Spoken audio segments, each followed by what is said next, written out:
I think we are live, are we? Yes. Light up the stage bright. This is a moment. Step into the spotlight. Hearts open, potent. Dreams in your eyes now. Make the stars align. To rise up and show how. This is our time. And together, you and me. Is all of this your destiny?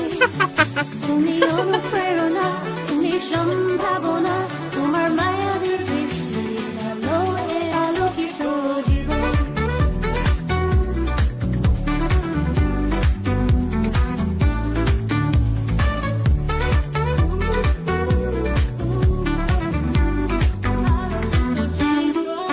আঁচলে নীল লাল আর সবুজ রং Hello, world. Hello, Bangladesh.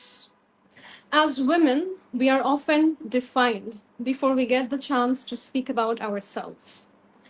Today, I have a very special guest with me, a woman like me from South Asia, redefining what it means to be women. We are no longer objects, we are architects of our own narrative. She is none other than the very popular, very famous Jane Garrett, Miss Universe Nepal 2023. Jane, welcome to the show. Thank you so much for having me. Nice to meet you finally. Nice to meet you. How are you? How's life? I'm doing good. I'm just dealing with a lot of health issues right now with my PCOS, and I'm just working on healing and just being a better version of myself. So, yeah. How are you doing? Alhamdulillah. I'm also going through a lot of ups and downs, and I'm also trying to look at the brighter side of it.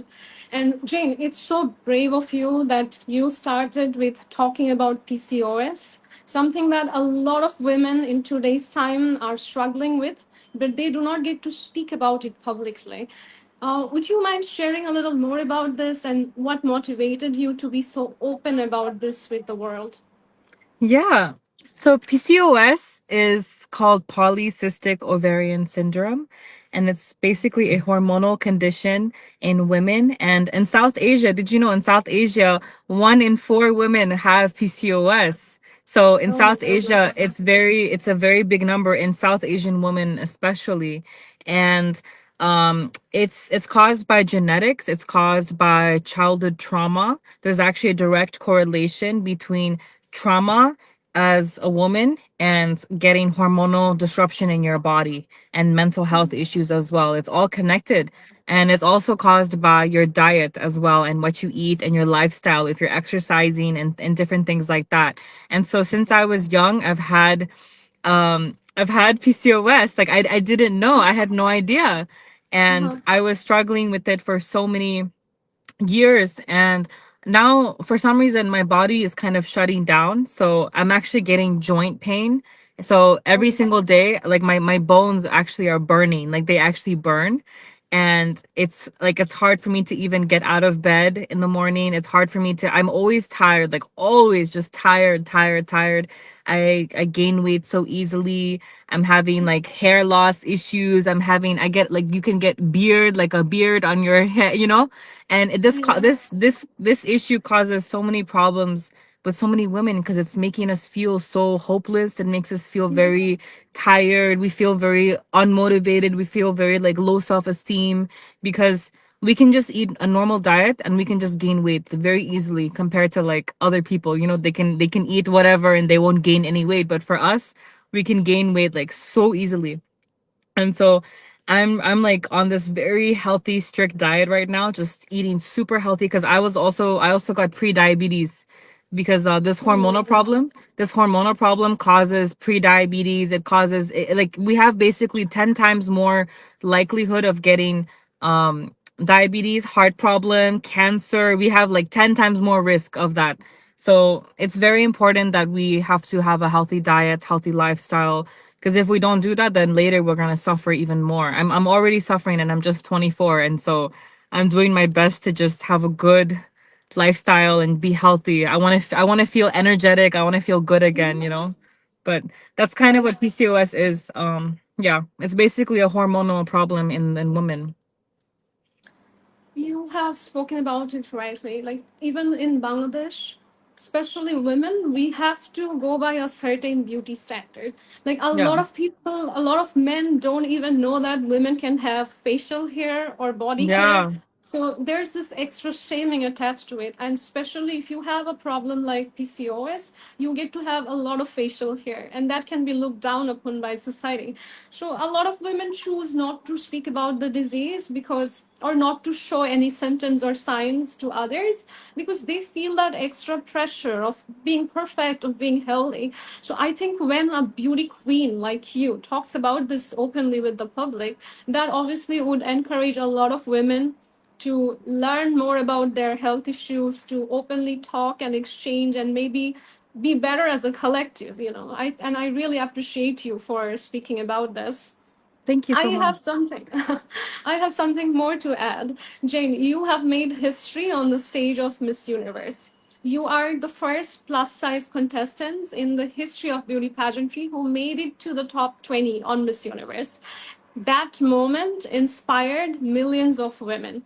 Before, we used to think we have to be really skinny, we have to go on a strict diet, we have to exercise really hard, like, winning the Olympics, and then we have to dream about being a beauty queen. But you have embraced your natural self, and you have embraced weight, your journey of weight, as part of your life, as your beauty regime. So why don't you share about that? Did you face any additional challenge while you were in the beauty contest? Or did you think that being a plus size made you suffer more, or made the contest more difficult in comparison to the other contestants who are really skinny? Um, I think it was for me.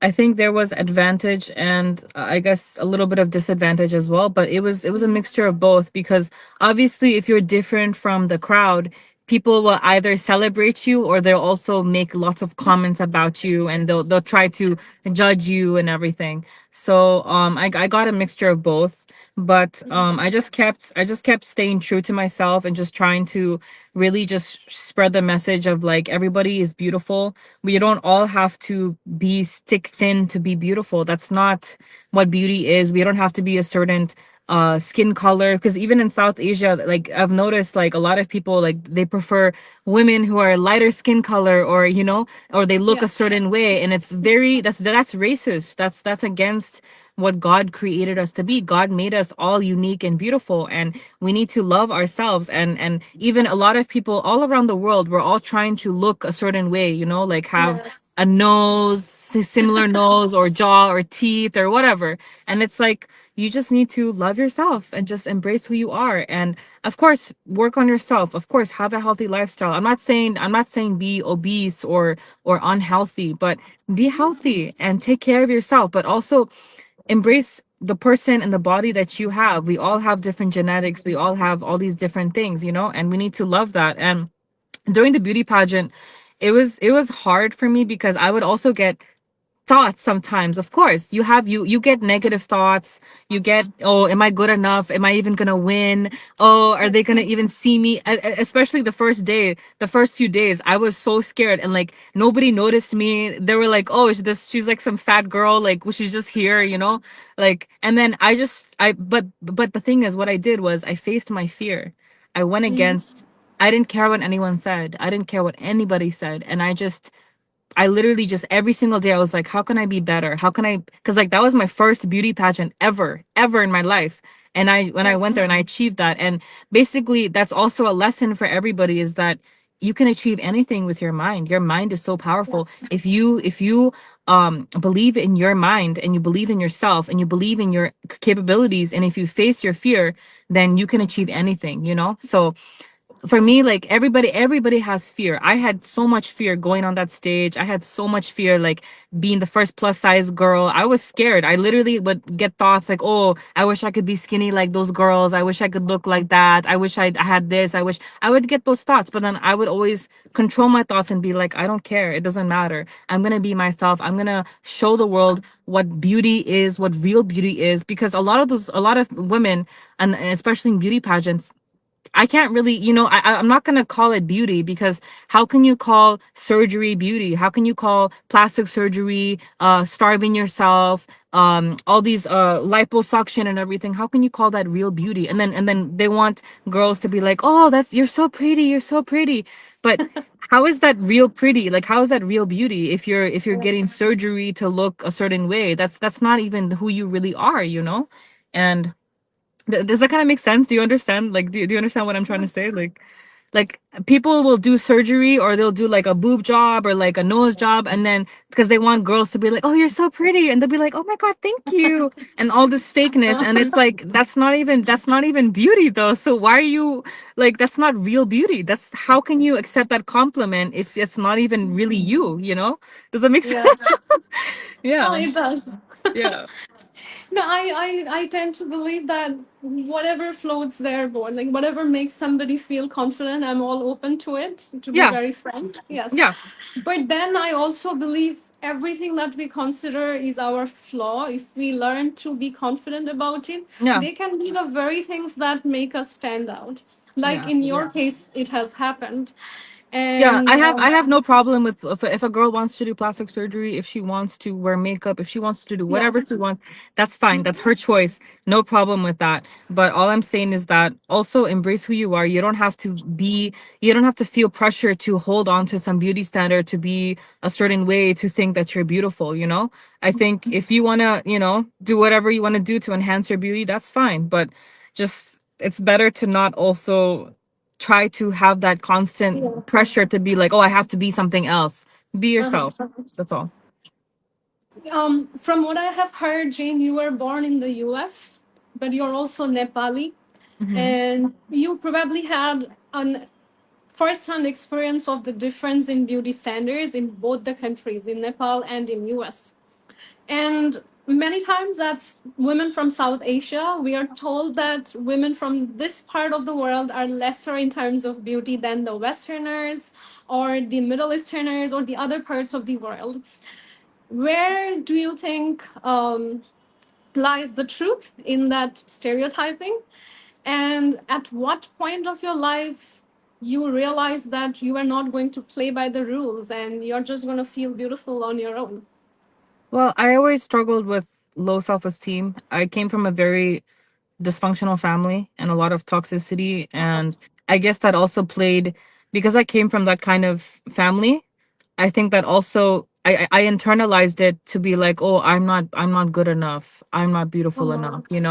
Also in my school, for example, all the girls, like a lot of South Asian girls, they have a smaller build. They have a smaller, like they're shorter, their genetics are different. And I would compare yes. myself because I'm naturally bigger. I have a naturally bigger body because I'm mixed.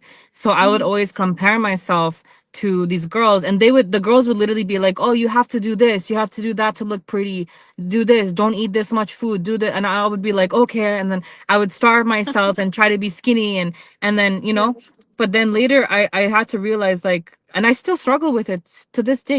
You're always going to struggle with these things, but the thing is, you Yes. have to control your mind. You have to keep pushing forward even if you have those struggles. And still to this day, I'm always like, oh, am I good enough? Am I?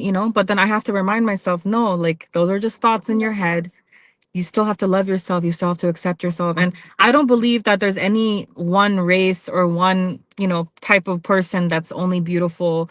For example, only white girls are beautiful or Western girls are more prettier than South Asian. That's not true. I think that Of God made course. everybody. God made everybody equal. We're all equal. We're all unique. We all have our own unique looks and style and genetics, and that's beautiful. We should just embrace that instead of comparing. How can you compare a white girl with a South Asian girl? How can you compare? They're completely different.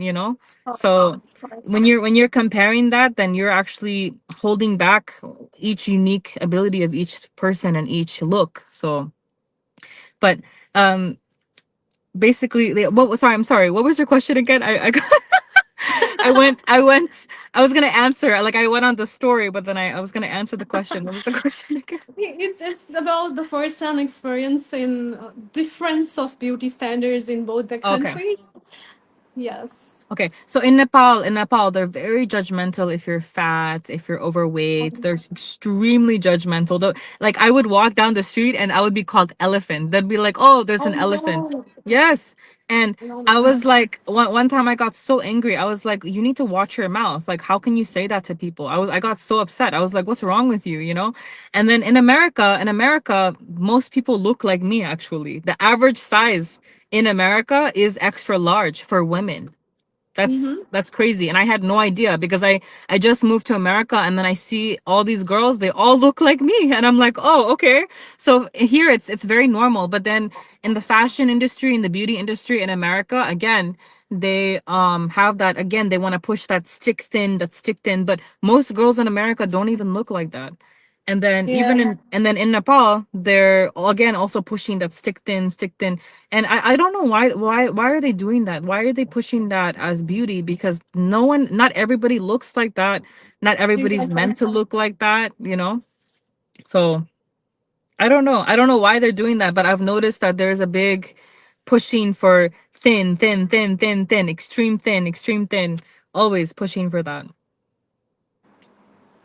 Well, I think your participation and your success in the beauty pageant industry have led the way for other women to believe that beauty comes in all sizes and shapes. And that's the truth because God made each and every person perfect. And I personally believe from Miss Bangladesh organization that celebration of diversity is actually beauty. Like beauty means diversity and inclusiveness.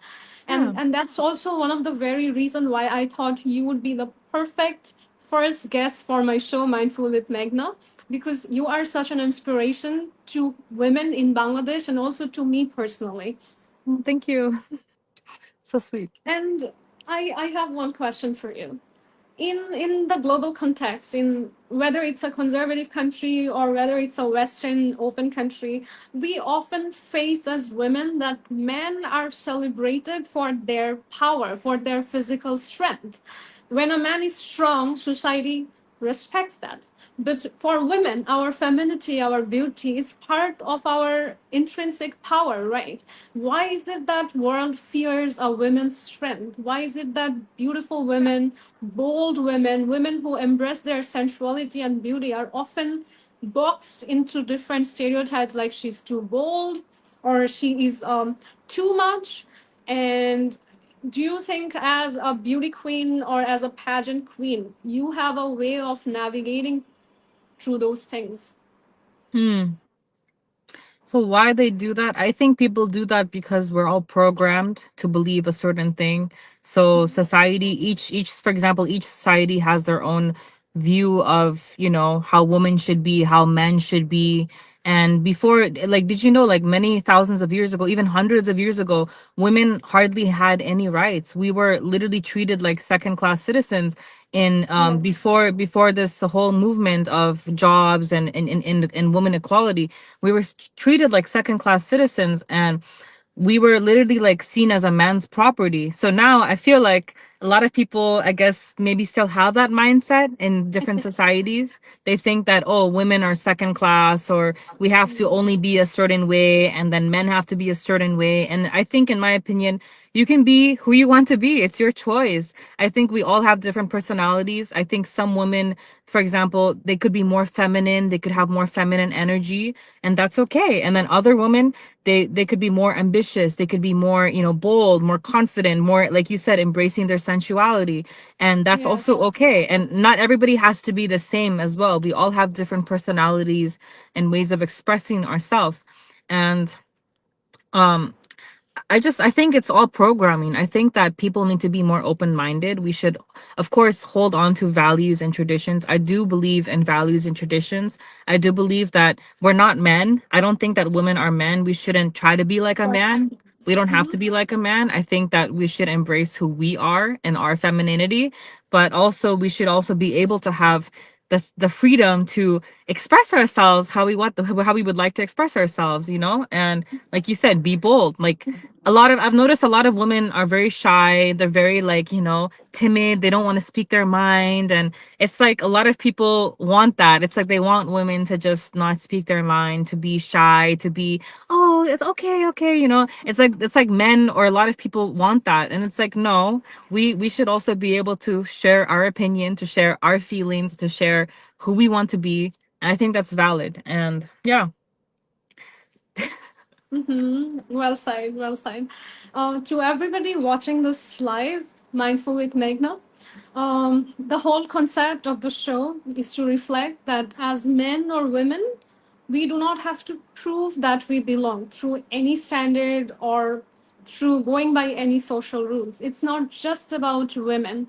In our society, men are also often forced to be more Yeah. masculine, to Yeah. take on more pressures, to look a certain way. Sometimes Yes. they do not wear pink, being Yeah. afraid that they will be judged. Yeah. So this show is not just about women. It's Yes. about men and women both embracing their whole inner self. Yes. And we already belong. So there is nothing to prove about it. We just have to express ourselves. Yes. I agree And with you. Yeah. Yeah. yes. Yeah. And about Jane. I see that for women who are in the glam industry, there is this certain idea in society that if you wear high heels, if you wear lipstick, or if you wear revealing clothing, that means you don't have brains. Okay, a lot of people will say if she is sensual, then she cannot be intellectual. Yeah. But in beauty pageantry, we combine beauty and intelligence. We look graceful and we also talk about different current world issues. So we show that a good balance of both is possible. If I ask you, what is your relation with social conception or social perception of modesty, social perception of women being seen, and have you faced any online bullying or trolling or social stigma when it comes to this? And how did you fight that? Okay. So yeah, you're right about that whole social perspective. Like a lot of people will judge you, for example, if you wear like a bikini or like a swimsuit or something. They'll be like, oh, you're very sensual, you're trying to be an OnlyFans model or something. And I'm like, no, I'm just being Yeah. myself. Like before, like for me, like before, I used to be, I couldn't even wear a bikini. I was so scared to even wear, for example, a swimsuit. And for me being able to wear a swimsuit represented like freedom for me. It was like, oh, I'm able to be confident in my body. I'm able to Yes. be happy in my body and I can express myself in that way. For me, it wasn't sexual or any of that stuff. And just because a man views that in a sexual way, that's his problem. That's not my problem. Yes. And also, I also don't believe in being overly sexual either. There's no need for that, of course. But I think there should be obviously a balance and to be, Yeah. you know, but I think we can express ourselves in the ways that we would like to. I think for me, fashion is very important, especially in the beauty industry and fashion industry. Fashion, like we like to express ourselves with different clothes, with different styles, with different fashion, and there's nothing wrong with doing that. And so yeah, Yeah. I mean, I would get bullied a lot, for example, if I wore bikinis and different things like that. They would be like, oh, you're doing this, you're doing that, you're inappropriate. And I just didn't care what they said, because for me, I have my own motives for doing that. And I don't do it for attention. I do it because I want to express I'm confident in my body. I'm able to wear a bikini because even with my unflat belly or any of these things, like I can still embrace who I am and feel confident in the ocean, in the beach, in the pool. I feel good, you know, if that makes sense. Yeah. Yes, women, whether you're a man or a woman, sometimes you just want to feel good. Sometimes what we are wearing is more about what we feel good in, or if we are in the mood of just, going for a walk outside, enjoying the weather. Sometimes it's about let me wear something more reserved because today I want to have and maintain certain emotional distance. Or, sometimes when we feel sad, we want to wear a certain color. Or when we feel joyful, we want to wear bright yellow colors. When we are in love, we want to wear red. So there are certain inner monologue that keeps happening, which has no connection with impressing other people, no Yeah. connection with trying to look good for others. And we, as women, really need to support each other, talk about these more so the outside noise becomes big and our voices become stronger. Yeah. And yes, now I have some rapid questions for you. So you will just have to share whatever comes to your mind instantly. Okay. One fear you overcame. Fear of validation. Well said. Amazing. One lie you stopped believing. That I'm not good enough. You are amazing. Not just good enough, you are amazing. One truth you will never forget. Ah. You're not your past. You can decide the future that you want to be. I think I really needed to hear that at this moment. In between all the scandals and everything I have been going through, I needed somebody to say that to me. One thing you would say to the 18-year-old you. It's okay to feel emotions and it's okay to heal. You don't have to be in your pain. Perfect. Beautiful. Now, if you had to say one prayer for the women of South Asia, what would be what would that be? My prayer would be for the women in South Asia to start loving each other, but also Mhm. first start actually loving themselves. They really need to love themselves and just embrace who they are and stop judging each other and stop trying to, just put some weird standard or judgment on other people. And yeah, I think that's my prayer. And I also just hope that we can all support each other and just love each other. Yes. Say yes to sisterhood all over the world, especially in South Asia. Yeah. Um, Jane, I have often been called names by people who never met me. Suppose somebody online or a stranger or someone reading about me in the newspaper, through headlines, through false stories. These people had never had a personal connection with me or never seen what my life was actually, but they go by this, how do you explain it? Appearance. They judge people by the appearance. Yeah. But it is not. At the end of the day, what people say about us is not what actually defines us. It is who we really are. Mm-hmm. Have you faced circumstances in your life where people have projected you in a certain way that's not the real you?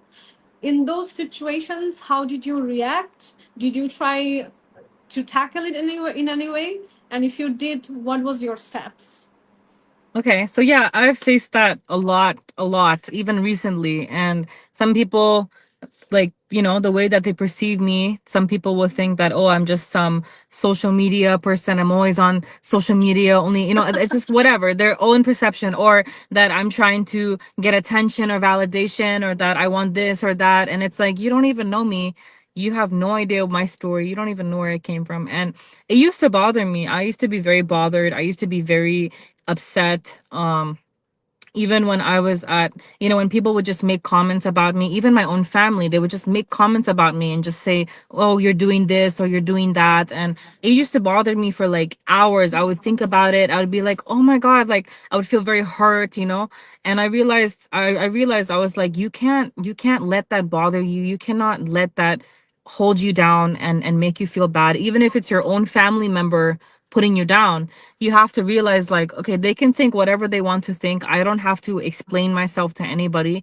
If people want to think bad about me or judge me or act jealous or whatever, that's on them. That's their choice, because that's their own thinking.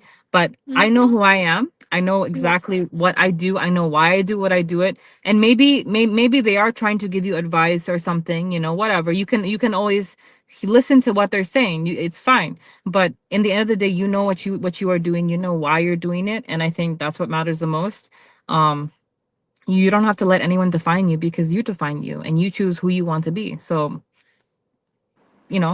I've noticed a lot of in the South Asian culture, a lot of families, especially families, they'll try to really Yes. try to control you or put you down or judge you, and or try to, like, they're so scared of what other people will think or say.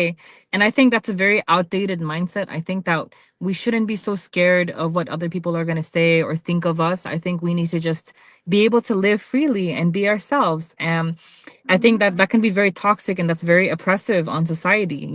And of course, I think that religion and culture and tradition, it's very important. I'm not saying that's bad. Of course, we should hold on to culture, tradition, and religion, but not to the point where it's literally oppressing you and making you feel like you Yes. can't even be yourself and you can't even, do the things that you want to do, and you have to only be a certain way because, oh, somebody's gonna think bad about you. That's not healthy at all. We shouldn't care what people think. Of course, of course. So, especially in the beauty pageant sector, I have seen that in terms of business, if I say, or in terms of social work, how people see regular commercial projects and how people see beauty pageants are very different. If I were in any other kind of job or business, they would have seen it as something visible, that the impacts are seen, that she's making clothes or selling a product. But what we do at beauty pageant is we turn beauty and culture into exportable items. Like, we are literally exchanging our values with the rest of the world. We are branding our country. And I personally see that as a very, very strong vision globally, because which country will choose to invest in a country that does not project a positive image about it?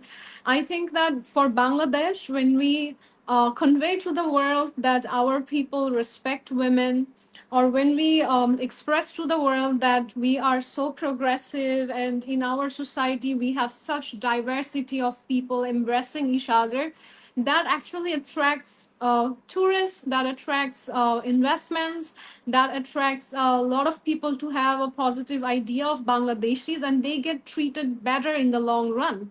So, as a beauty pageant queen, how do you communicate the value in the work that you do as an ambassador of your country? Because when people are diplomatic ambassadors, they are highly regarded because their work is seen in papers. But the impact that we make is more on the subconscious. It's more on the invisible side. As a beauty queen, what would be your advice to me to make Bangladesh and the rest of the world see that somebody who is working on beauty pageant is actually doing soft diplomacy for the country?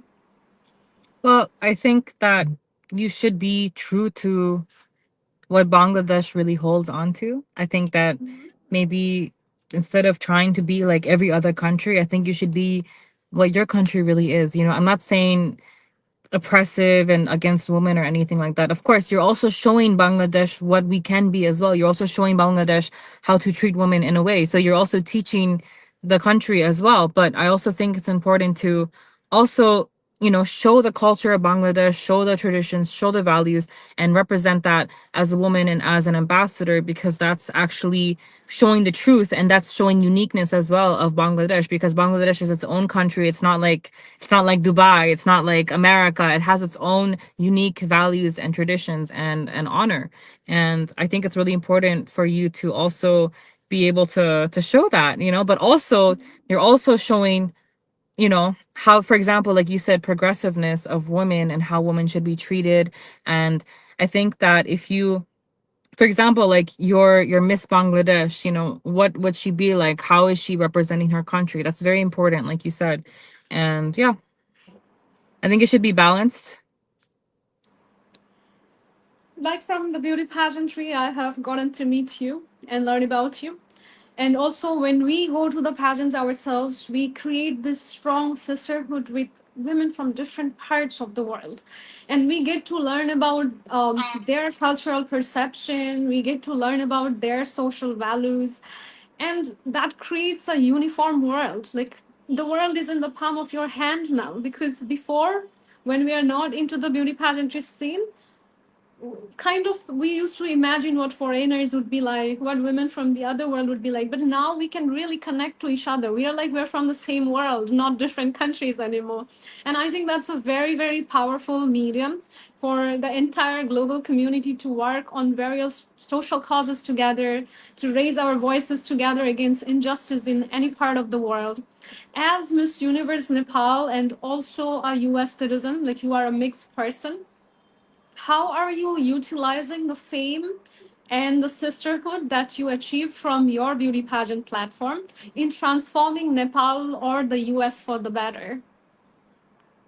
Well, instead of I'm not focused on a specific country. I'm focused on the world. I'm focused on trying to open people up to their mindset, how they Yeah. can be better human beings and be better people in general. Because it's not only about beauty standards and beauty pageantry. I'm more focused on who you are as a person, your heart, because that's where it starts at, your heart and your mind. And if, where does all of this come from? It all, our own bitterness, our own anger, our own judgments comes from our own insecurities, our own bad experiences. So I'm focused on that. I'm focused on helping people realize their minds, their mindset, how they can change that, how can they become a better person, how they can improve themselves. And when you focus on yourself, when you're not afraid, when you face your fears, you can achieve anything you want to achieve. And when you're also having a good mindset, then the way you see other people is also more positive, right? And so Yes.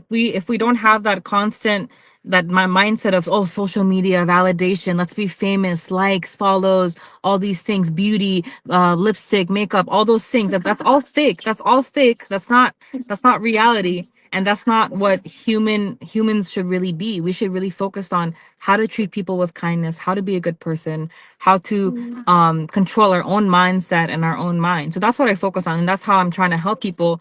I'm working on, mindset videos, motivational videos, because I've been through a lot. I've been through a lot of different experiences in my life. And Yes. I, like I said, I told you before, like I've grown up in a very difficult home, and I've in a very mixed race home, a very difficult home. My mother just died. She actually just died 2 months ago. My mother, she Oh, died no. 2 months ago at the age of 45.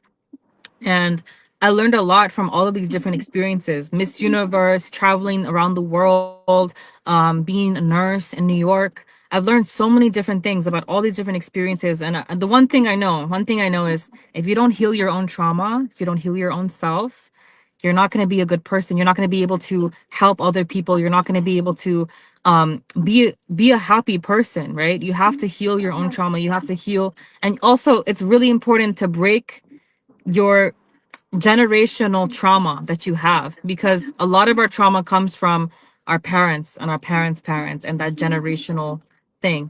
And so all these mindsets, we can change all these mindsets, but it starts with each individual person. We can change the beauty standards, but you can't really change it if you're not actually truly working on your mind and your heart, who you are as a person and how you treat other people. Very beautifully explained. And thank you so much, Jane. I know that you are going through a lot of difficult times in your personal life, but you still made time to come live and share your experience with Bangladesh and the rest of the world. I think that takes immense inner strength, and I'm so proud of you. Thank you. And I'm going to announce something with everybody watching the live today, that Jane and I have been talking about this for a long time. She was supposed to come to the last Miss Bangladesh in 2024, but it did not happen. This year, we are very much committed in trying to bring Jane in person and have her be a part of Miss Bangladesh 2025. Jen, if I ask you, have you been to Bangladesh before? And if not, what are you most excited about exploring in Bangladesh? Wow. I'd love to come to, I would love to come to Bangladesh, and I'm very excited to meet the people, their culture. I'm excited to explore your famous sites, and I want to try the different food, and I also just want to be able to, help the women there as much as I can, whatever way that they need help, whatever way I can encourage them and help them and teach them anything I can do. I'd love to do that. And I also would love to learn from you guys as well, whatever you have to teach me, and I'm excited. Yeah. So, everyone watching, Jane is going to be in Bangladesh soon to attend Miss Bangladesh 2025 and also guide the women from Bangladesh who are interested in beauty pageantry on various things such as perfecting their walk for the stage, perfecting their mindset, and she's not just gonna be involved in the beauty pageant only, but she will also explore Bangladesh and inter she's going to have an interaction with the people from Bangladesh overall. And I believe that's going to be an excellent way to strengthen the friendship between Bangladesh and Nepal. Wow. Jane is also associated with different social work and different organizations who are working on raising awareness for health, mental health, especially women's health in the section of PCOS, and about her. She's also educating people on her weight loss journey. I have seen her very sharing very frankly about different products she has used and what was her experience with them, and she's telling the world the truth of how to maintain a healthy physique instead of just trying too hard to look a certain way. And I think those are all lessons from her life that our women and also our men who are health conscious, who are conscious about their mental health, can benefit from. Jane, do you have a last message to leave for the world who are watching this live? Yeah, my only message is don't put yourself in a box. Go out of that box. A lot of us will put ourselves in this little box and we'll limit ourselves, we'll limit our dreams, we'll limit our potential, we'll limit our purpose in our life because of fear, because of what we think is possible. But what all I need to say is that if you just face your fear, if you take risks, you can literally achieve anything you want to achieve, and just keep going. Just go after your dreams and live your purpose, because everyone has a purpose, and we're all special, we're all unique. So go after it. It's possible.